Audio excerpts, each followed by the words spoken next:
নওগাঁয় ক্ষীরা চাষ করে লাভবান হওয়ার স্বপ্নে বিভোর চাষিরা প্রতি বিঘা জমি থেকে যাবতীয় খরচ বাদ দিয়ে 1 লাখ থেকে 1,20,000 টাকা পর্যন্ত লাভ করার প্রত্যাশা কৃষকদের। নওগাঁ প্রতিনিধি রাসেল রানার পাঠানো তথ্য ও চিত্র নিয়ে ডেস্ক রিপোর্ট। বাংলাদেশের মানুষের একটি জনপ্রিয় সবজি হচ্ছে ক্ষীরা। বিশেষ করে গ্রীষ্মকালে তৃষ্ণা মিটাতে এই সবজির কোনো জুড়ি নেই। পারিবারিক কিংবা যে কোনো অনুষ্ঠান আয়োজনে খাবার প্লেটে একটি অতি প্রয়োজনীয় ও জনপ্রিয় সবজি এই ক্ষীরা। প্রতি বিঘা জমিতে চারা লাগানোর সার বাবদ মোট খরচ হয়েছে 35 থেকে 40,000 টাকা। এবছর ফলন ভালো হওয়ায় পুরো মৌসুমে বিঘাতে কমপক্ষে 50 মণ ক্ষীরা উৎপাদনের প্রত্যাশা করেছেন তারা।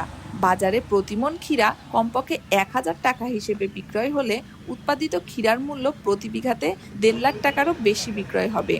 সব খরচ বাদ দিয়ে কৃষকের নিট মুনাফা হবে 1,20,000 টাকার মতো।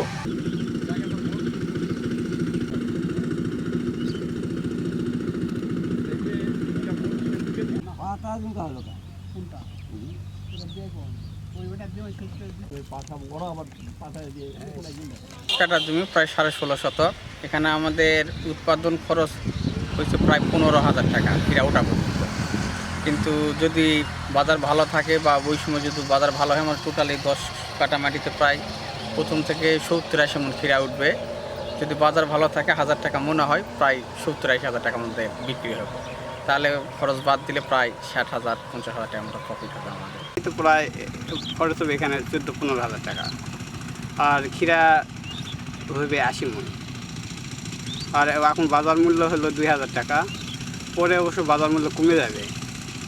এই জন্য আমার এখানে 1 লাখ টাকা পর্যন্ত বিক্রি হতে পারে। খরচ বাদ দিয়ে আমাদের 80,000 টাকা টিকবে এখানে। ক্ষীরা চাষে তেমন সার, ডিপি ও পটাশ ব্যবহার করতে হয় না। শুধু সপ্তাহে 2 বার বা 3 বার কীটনাশক স্প্রে করতে হয় আর মাঝে মধ্যে ক্ষীরাতে সেচ দিতে হয়।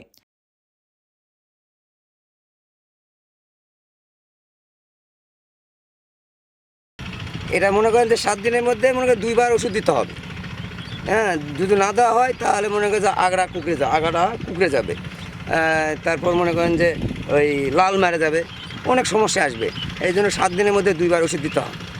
হ্যাঁ, এছাড়া অন্য পরিচর্যা আর তেমন কিছু নাই। আর মাঝে মাঝে ধরেন যে মাটি যদি ক্ষরে যায় তাহলে সিঁচা দিতে হবে মাটিটা ঠান্ডা রাখার জন্য। মাটি যদি চড়া হয়ে যায় তাহলে মনে করেন যে গাছ লাল মারা যাবে, ঝুঙ্গাতে হয়ে যাবে। কৃষি কেউ আসেই না, যেটা সত্য কথা, কেউ আসে না যে কৃষক আছে। হ্যাঁ, এরকম অবস্থা। কৃষকরা যে আসে, যে কৃষি কর্মকর্তারা আসে যে পরামর্শ দিবে, যেটা কথা বলবে, না, ওদের কাছে গেলেও তো পাত্তা পাওয়া যায় না। ক্ষীরা একটি অত্যন্ত উপকারী ফসল। আমরা জানি যে পিপাসা লাগলে যদি আমরা ক্ষীরা খাই তাহলে আমাদের পিপাসা দূর হয়। আমাদের শরীরে পানির শূন্যতা দূর করতে ক্ষীরা খুবই গুরুত্বপূর্ণ ভূমিকা পালন করে। আর রোজার মাসে যদি আমরা রোজার পরে ইফতার যদি ক্ষীরা খাই আমাদের শরীরটা আসলে ঠান্ডা হয়ে যায়। ক্ষীরাটা আমাদের উপকারিতা আছে। আমাদের নওগাঁ জেলায় এই বছর প্রায় 270 হেক্টর জমিতে ক্ষীরা আবাদ হয়েছে এবং ফলন এখন পর্যন্ত দেখা যাচ্ছে খুব ভালো ফলন পাচ্ছে এবং দামটা এবছর খুব ভালো পায়। কৃষকরা অত্যন্ত আনন্দিত যে তারা ক্ষীরা চাষ করে এবার প্রায় বিঘা থেকে হয়তো 1.5 লাখ 2 লাখ টাকার পরিমাণ লাভ করতে পারবে।